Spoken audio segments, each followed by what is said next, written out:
हमारे साथ मुद्दा लाइव पर हम नहीं बोलेंगे। यदि आप मकान खरीदने जा रहे हैं तो जरा सावधान हो जाइए। मकान खरीदने से पहले जान ले यह बात, शायद आपके साथ भी हो सकती है ये घटना।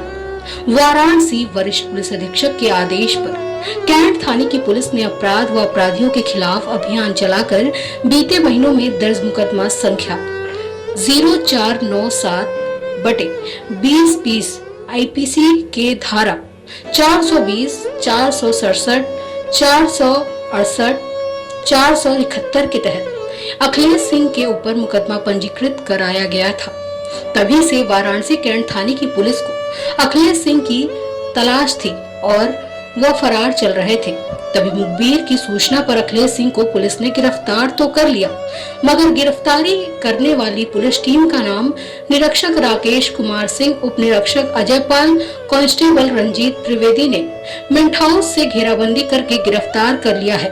वहीं वादी विनोद सिंह बड़ादेव थाना दशाश्वमेध निवासी का आरोप है कि नदेसर स्थित एक मकान लगभग 50 लाख में खरीदा था। उसके बाद आधा कब्जा लेने के बाद विनोद सिंह उक्त मकान में अपना गृहस्थी का सामान ले जाकर रखे थे। तभी मौके पर पाकर अखिलेश सिंह व उसके बेटे ने मिलकर ताला तोड़कर सारा सामान गायब कर दिया। उसके बाद थाना कैंट में चोरी सहित मारपीट, गाली गलौज, धोखाधड़ी के मामले में मुकदमा पंजीकृत कराया गया। यह मकान विनोद सिंह अपने पत्नी विभा सिंह के नाम से दिनांक 21/9/2019 को खरीदा था। विवाद करने के बाद अखिलेश सिंह द्वारा दिनांक 13/12/2019 को उपासना गुप्ता को भेज दिया। अब पीड़ित द्वारा न्यायालय में न्याय की गुहार लगाया गया है। फिलहाल इस मामले में अखिलेश सिंह के खिलाफ थाना कैंट में 2 मुकदमा पंजीकृत कराया गया है। फिलहाल अभी तक अखिलेश सिंह का पुत्र भी मुकदमे में वांछित है, लेकिन पुलिस अभी तक अखिलेश सिंह के बेटे रुद्राक्ष सिंह को गिरफ्तार नहीं कर पाई है। देखने वाली बात यह होगी कि इस तरह के समाज में जालसाजी, धोखाधड़ी और चोरी के साथ सरकारी कागजों से खिलवाड़ करने वाले इस शख्स को सलाखों के पीछे कब तक सजा काटने पड़ेंगे, या फिर न्याय की गुहार लगाने वाले पीड़ित विनोद सिंह को न्याय के मंदिर में कब न्याय मिलेगा। जी, अपना परिचय। विनोद कुमार सिंह। विनोद जी, क्या घटना हुई थी? आप FIR कराए थे और उसके बाद पकड़ा गया था। किससे मकान लिए थे, क्या जालसाजी? मकान हमने जो है कहा नाम है कि अखिलेश कुमार सिंह से 21/9/2019 को जो हमने कचहरी में फ्लैट रजिस्ट्री कराया सेकेंड टल्ले पर, और इसने जो है कहा नाम है कि हमको रजिस्ट्री टल्ला वो किया, और उसके बाद जो इसने जो है हमको जो है चाबी देने में आनाकानी कर रहा था। फिर चाबी हमको दिया और उसमें जो हम लोग जो है क्या नाम है कि सामान वामान रखें। उसके बाद जो इसने ताला तोड़कर जो है हम लोग चले आए गोडौडिया पर, ताला तोड़कर उसके बाद अपना दरवाज़ा ही बदल दिया। जाने पर जो है हम लोग के साथ लड़ाई किया। उसके बाद जो है फिर जो है हम लोग से थाने पर बुलवाएं इसको, तो 15 नवंबर को इसने लिखित दिया कि हम जो है 2-4 दिन में इनको पैसा चाहे हम अपना फ्लैट दे देंगे, ठीक है, चाबी दे देंगे। इसने हमको नहीं दिया और जो है 31/12/2019 को जो है इसने जो है दूसरे को उपासना गुप्ता और plus Ajit Kumar Srivastava son of उसके पति, उसने जो है रजिस्ट्री कर दिया। फिर इसके बाद इसके ऊपर हमने जो है पहले अपने ऊपर जो हमको किया था इस पर 420, 419, 504, 506 का मुकदमा किया। उसके बाद जब इसने 31/12/2019 को दूसरे को लिख दिया, उसी मकान को, एक ही मकान को 2 बार लिख दिया, तो उसके बाद 2 महीने जो है क्या नाम है कि इसको फिर से एक दरखास्त दिया, तो इसके ऊपर लगा 420, 467, 468, 471। उसके बाद जो है ये क्या नाम है कि सोमवार के दिन जो है ये सुबह जो है क्या नाम है कि नदेसर से इसकी गिरफ्तारी हुई। अच्छा। हाँ। पुलिस क्या इनको खोज नहीं रही थी? पुलिस इनको जो है खोज रही थी, बाकी ये मिल नहीं रहा था। और पुलिस को अभी जो है जब पुलिस जो है पुलिस के ऊपर जब दबाव पड़ा, तो पुलिस जो है क्या नाम है जिसे ऊपर से दबाव पड़ा, तो पुलिस जो है क्या नाम है कि बुलाई हमको और पूछी, तो हम नंबर बताएं, तो इसको फ़ोन किया गया, तो ये बोला, झूठी बोला कि हम जो है चंदौली में जो है घर पर आए हैं, बिया डलवा रहे हैं, और बाकी फिर हमने पता किया तो ये घर ही पर था। और पुलिस जो है घर पर जो इसके पहले चस्पा चपका चुकी थी 3-4 महीने पहले उसके गेट पर मतलब अजय पाल द्वारा जो है SI द्वारा जो है उसके गेट पर चस्पा चपक चुका था। ये हमेशा गायब रहता था। चार्जशीट न्यायालय चली गई थी। चार्जशीट न्यायालय मतलब ये चार्जशीट न्यायालय जो है 30/12 को हमारा 420 का मुकदमा इसके ऊपर लग चुका था। 420, 504, 506 ये जो अभी 467, 68, 71 लगा है और 420 ये अभी क्या नाम है कि 1 हफ्ता पहले लगा हुआ है। अच्छा, इसकी चार्जशीट अभी नहीं गई? इसकी चार्जशीट जो है अभी नहीं गई है और जो है गिरफ्तारी हो गई है। एक ही मकान को इन्होंने कितनी बार जो है कि रजिस्ट्री किया है? ये मकान जो है क्या नाम है कि पहले हमको इन्होंने बोला कि हमारे नाम है भैया, केवल आए, ये घर वालों से कोई मतलब नहीं है और मैं जो है क्या नाम है कि इसको जो है आपको पैसा हमको दे दीजिए आए। और हमने इसको धीरे धीरे करके 43 लाख रुपए इसको दे दिया।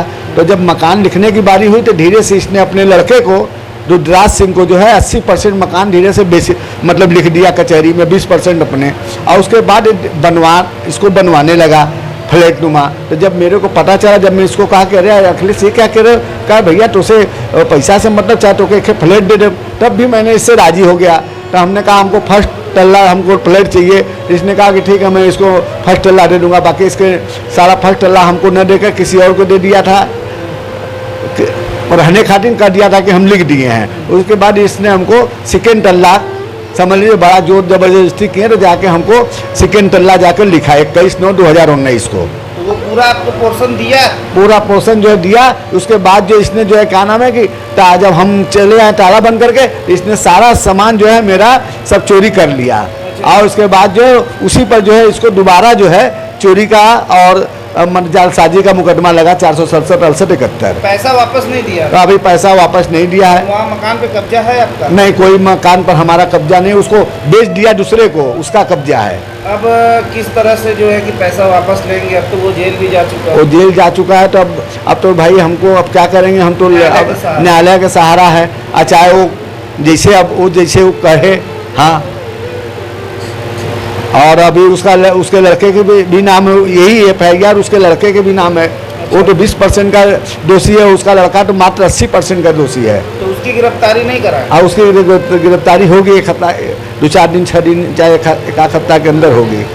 क्या कहना चाहेंगे आप प्रशासन से? हाँ, प्रशासन से क्या कहना चाहेंगे? प्रशासन से हम यही कहना चाहेंगे कि हमारा पैसा दिला दिया जाए, हमको चाहे फ्लैट दिला दिया जाए। पैसा तो मैं दे चुका हूँ 43 लाख रुपया, प्लस जो है क्या नाम है कि जब वो लिखा उसने तो 9 लाख रुपया जो है फ्लैट हम लोग दिखलाया गया वहाँ पर।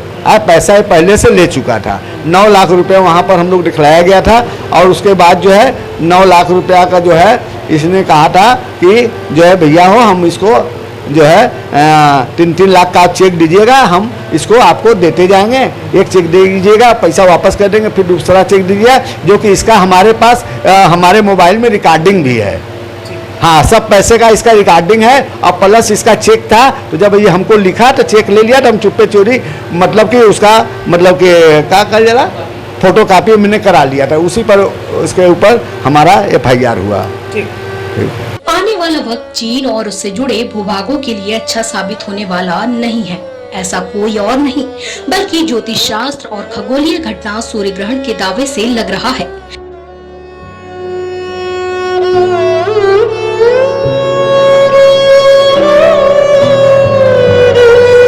काशी के ज्योतिषी ने दावा किया है कि 21 जून को लगने वाला सूर्य ग्रहण गंधार, पीओके, कश्मीर भूभाग और चीन के लिए विनाशकारी साबित होगा। यह दावा जिस ग्रंथ से किया जा रहा है वे 6वीं शताब्दी के देवज्ञ ज्योतिषी आचार्य वाराह मिहिर ने लिख दी थी।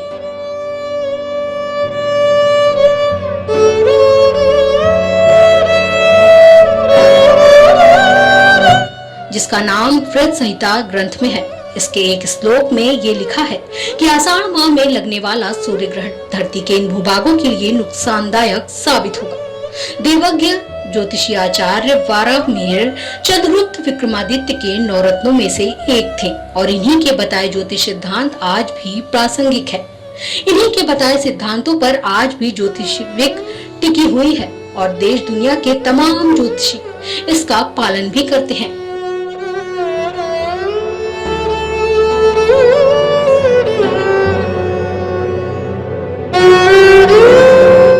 शताब्दी में वारामिहिर द्वारा रचित बृहन संहिता ग्रंथ के राहु चाराध्याय के एक श्लोक संख्या 77 में जो लिखा है वे चीन और उससे लगे भूभाग में रहने वालों के लिए बुरी खबर में से कम नहीं है।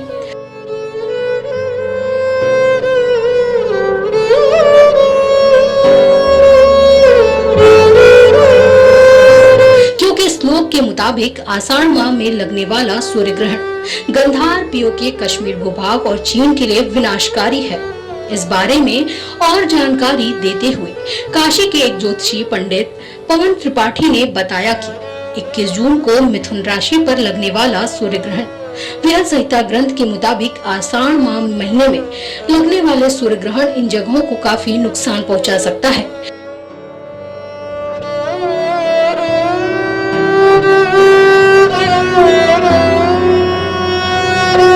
क्योंकि ग्रहों का योग काफी उत्पातकारी बन रहा है। यहाँ के लोग विद्रोह कर सकते हैं, प्राकृतिक प्रकोप, भूकंप, सैन्य कार्यवाही या फिर युद्ध भी हो सकता है।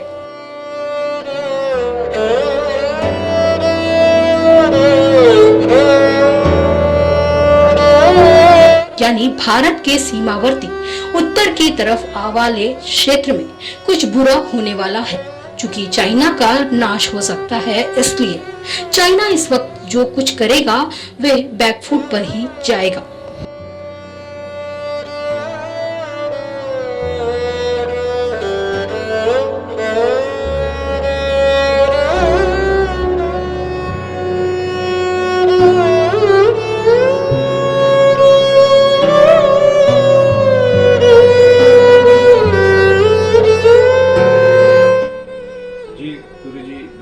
में किस तरह की चीजें आपको देखने मिली और क्या दावा है? बिल्कुल, ग्रहण जो है एक प्राकृतिक खगोलीय घटना है, ये जो सहज घटना है, लेकिन इसका जो प्रभाव होता है बिल्कुल असहज होता है।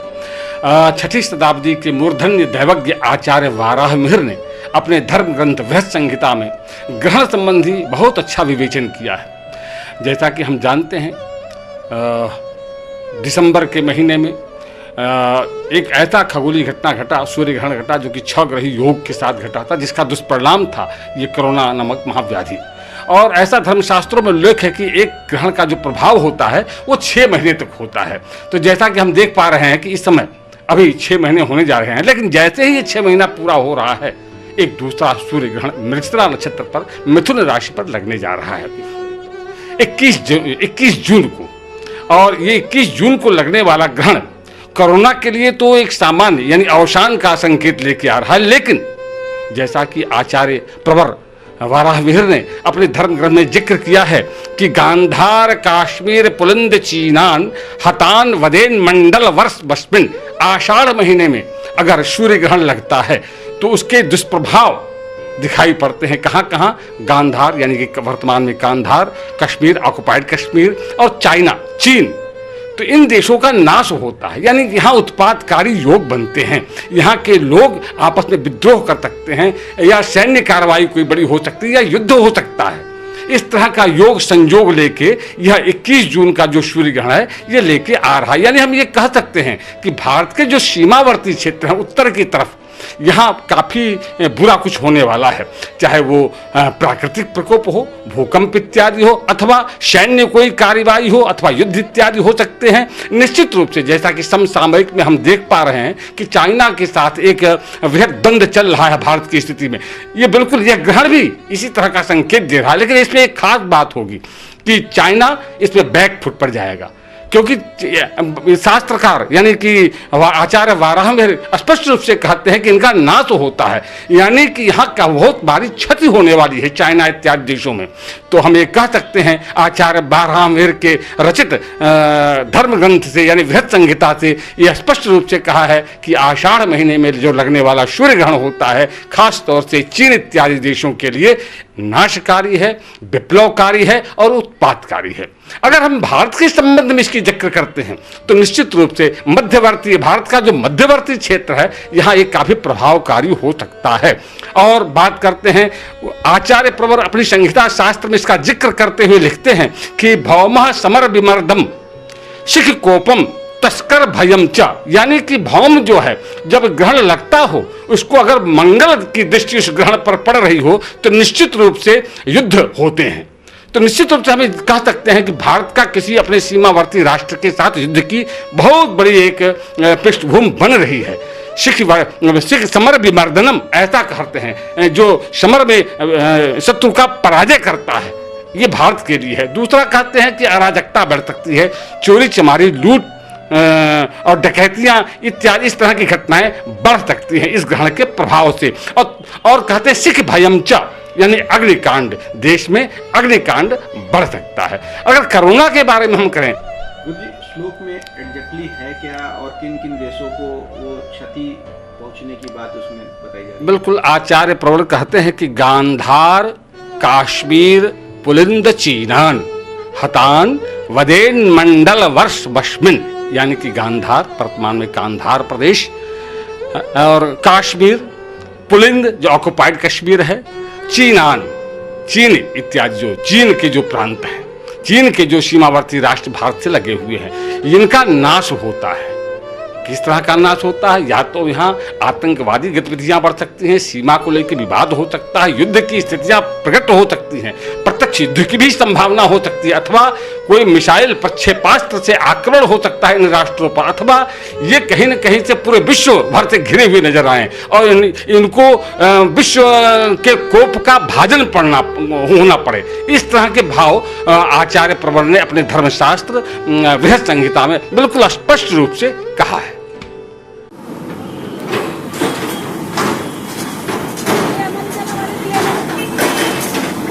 ऊपर से अच्छा दिख रहा है एंगल ना।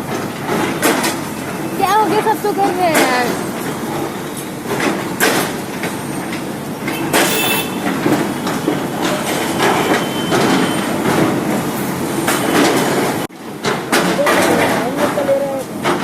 कौन ले रहा है?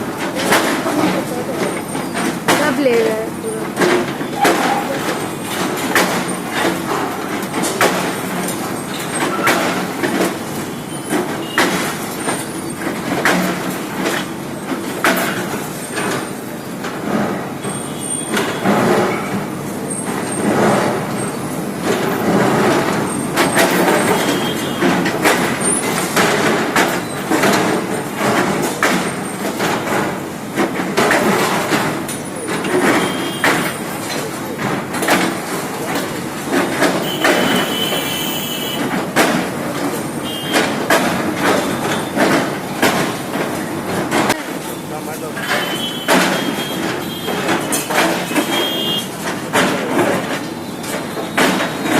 मालूम है कि साल पहले कागज निकाले तो इतने साल पहले क्यों नहीं कुछ हुआ, मतलब अभी क्यों सब? 4 मंजिला बना दुकान बनाते तो हम लोग दुकान 4 मंजिला मतलब हम लोग ऊपर बनता था, यहाँ से सड़क नहीं, वही दारू पी नाश्ते का 4 मंजिला बनवा रहे थे, 4 मंजिला बनवा रहे थे। एक मंजिल दुकान रहती, दूसरे मंजिल से का ऑफिस रहता, तीसरे मंजिल से हाल रहता, चौथे मंजिल से बताइया रहता। कैसे पता? अरे सब पता है, सब लोग पता है, यही लोग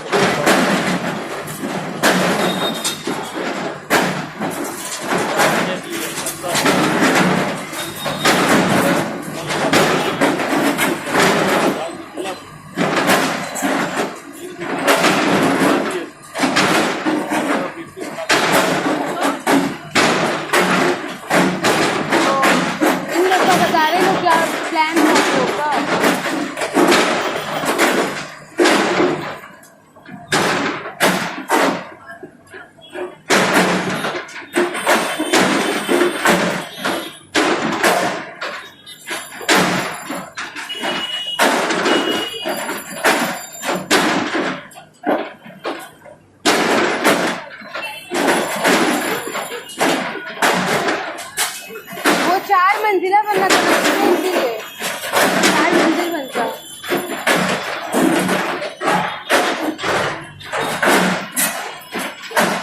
इसीलिए नींव बहुत अच्छे से रखे होंगे, तुम मोटा बनवाए थे लोग।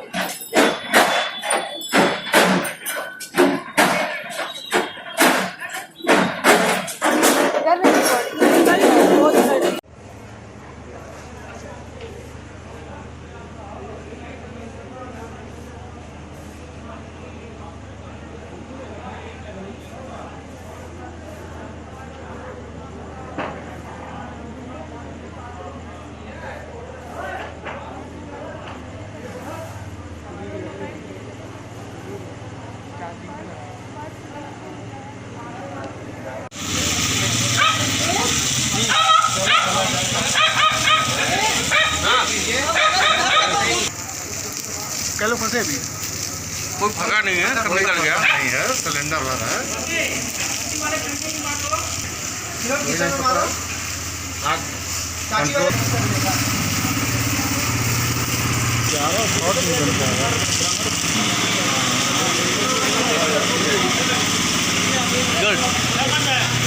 नीचे करो, छोड़ो उसको। हाँ बाबा, ऊपर को वाला पकड़ो, छोड़ देंगे आप, छोड़ देंगे, बस हो गया, बस बहुत बढ़िया।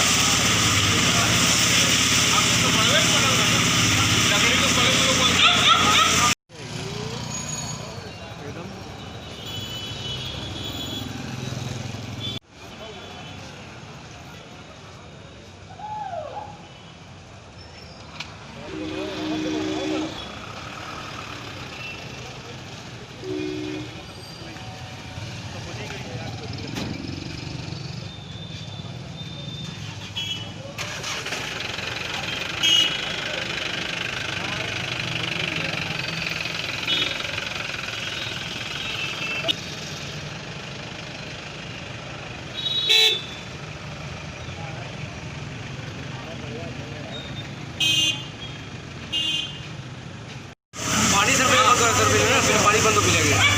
पानी बंद तो उसके बाद देखा जाएगा।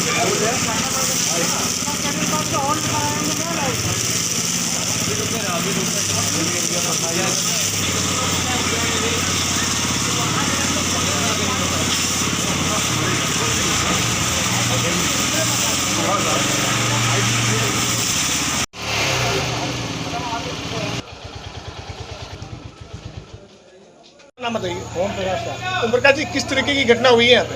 अरे ऐसी घटना होना नहीं चाहिए, किस तरीके क्या होता है। तो क्या सिलेंडर फटने की सूचना आ रही है? सिलेंडर एक फट चुकी है, दूसरा सिलेंडर है, मतलब अब काबू कर लिया गया है, नहीं तो उसके बगल में 2 फीट की दूरी में दूसरी सिलेंडर रखी थी। जी। परिवार में कितने लोग, कुल लोग घर में थे कि बाहर थे? सब लोग निकल गए थे बाहर। अच्छा, तो किसी चोरी के सब लोग पड़ोसी इधर उधर के सब लोग की मदद से निकाला गया। जी, तो क्या प्रशासन ने पहुंचकर मौके पर आपकी आग पर काबू पा चुकी है? हाँ, पा चुकी है। तो क्या लगता है कि नुकसान भी कुछ हुआ होगा आपका? काफी नुकसान हुआ। क्या क्या नुकसान में क्या हुआ होगा? नुकसान में आंकड़ा क्या हम और परिवार में किसी को चोट या किसी को चोट नहीं आई, सुरक्षित सब लोग को निकाल लिया गया है। बस जो भी सामान खराब हुआ हमारा सब सामान नष्ट हुआ। क्या सिलेंडर आपका फटा है? एक सिलेंडर फटा, एक सिलेंडर बचा। योगासन और प्राणायाम का विकास भारत में ही हुआ है, जो आज पूरे विश्व में प्रख्यात है। योग मनुष्य के शारीरिक, मानसिक और आध्यात्मिक अनुशासन से जुड़ा है। हमारे प्राचीन ऋषि मुनियों ने विभिन्न योगासनों के बल पर समाज को स्वस्थ एवं तंदुरुस्त रहने की शिक्षा प्रदान की है। ऋषि उपदेशों के साथ प्राचीन संस्कृत के बटुक छात्रों ने वेद उपनिषद के साथ साथ प्राचीन यौगिक पद्धति को भी सीख कर राष्ट्रीय स्तर पर योगासन का परचम लहरा रहे हैं। इन्हीं बटुकों के सम्मान में अंतर्राष्ट्रीय योग दिवस के पूर्व पर भारतीय योग शिक्षण संस्थान एवं विप्र समाज काशी ने ऐसे ही प्रतिभावान बटुकों को सम्मानित किया। दशाश्वमेध क्षेत्र के कोतवालपुरा में इंटरनेशनल चंद्रमौली चैरिटेबल ट्रस्ट के आश्रम में रह रहे 5 राष्ट्रीय स्तर के योगासन खिलाड़ी श्याम सुंदर ब्रह्मचारी, सूरज ब्रह्मचारी, शनि ब्रह्मचारी, संजीव ब्रह्मचारी एवं राज ब्रह्मचारी आदि बटुकों को भाजपा महानगर उपाध्यक्ष आलोक श्रीवास्तव ने स्मृति चिन्ह व अंगवस्त्र देकर सम्मानित किया है। इस मौके पर भाजपा उपाध्यक्ष आलोक श्रीवास्तव ने कहा है कि इतनी कम उम्र में कठिन से कठिन आसनों का प्रदर्शन इन बच्चों द्वारा देखकर हम सब में भी योग के प्रति जागरूकता एवं उत्साह का संचार होने लगा है। भारतीय योग शिक्षण संस्थान के संयोजक पवन शुक्ला ने बताया कि ये बटुक प्रतिवर्ष योगासन के विभिन्न राष्ट्रीय एवं स्थानीय प्रतियोगिताओं पे अपना स्थान पक्का करते आ रहे हैं। इस मौके पर सोशल डिस्टेंसिंग का पालन करते हुए बटुक विद्यार्थियों में फेस मास्क व सैनिटाइजर का भी वितरण किया गया। इस अवसर पर विप्र समाज के पवन शुक्ला, विशाल ओढ़ेकर, डॉक्टर देवात्म दुबे, रमेश तिवारी, विजय त्रिवेदी, वेद मूर्ति शास्त्री, जनार्दन पांडे, प्रदीप पांडे, विश्वनाथ गली व्यापार मंडल अध्यक्ष मुन्ना रस्तोगी आदि लोग उपस्थित रहे। अपना नाम पूछा आलोक श्रीवास्तव, महानगर उपाध्यक्ष भारतीय जनता पार्टी। ये किस लिए योग हो रहा है, क्या वजह से हो रहा है यहाँ पे? कल 21 जून है, योग दिवस है, अंतर्राष्ट्रीय योग दिवस है। हमारे आदरणीय प्रधानमंत्री जी के प्रयासों से ये जो भारत की प्राचीन धरोहर योग, इसको अंतर्राष्ट्रीय मान्यता मिली और संयुक्त राष्ट्र संघ कई कल योग दिवस है, आज उसकी पूर्व संध्या पे ये संस्था द्वारा योग के क्षेत्र में बहुत अच्छे काम किए जा रहे हैं। यहाँ वैदिक शिक्षा ले रहे बच्चों को भी योग की शिक्षा ग्रहण कराई जाती है और यहाँ के बच्चों को देश और राष्ट्रीय स्तर पे एक ख्याति और नाम अर्जित किए हैं। उन्हीं बच्चों जो योगी यहाँ हैं उनको आज योग दिवस की पूर्व संध्या पे जो इन्होंने अपना नाम कमाया है उनको सम्मानित करने के लिए, उनको प्रोत्साहन देने के लिए आज हम सब इस कार्यक्रम में शामिल हैं। इसलिए मैं यहाँ आया। इसमें क्या किसी को सम्मानित भी किए गए? हाँ, यहाँ 5 बच्चों राष्ट्रीय स्तर के प्रतियोगिता में सम्मान प्राप्त स्थान प्राप्त और प्रोत्साहित करने के लिए और संस्था के द्वारा जो काम किए जा रहे हैं क्षेत्र में योग के क्षेत्र में।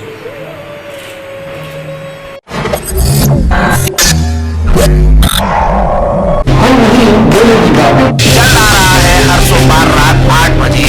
सवालों की भीड़ से घिरे आपको चाहिए जवाब, तो देखिए हमारे साथ मुद्दा लाइव पर हम नहीं बोले।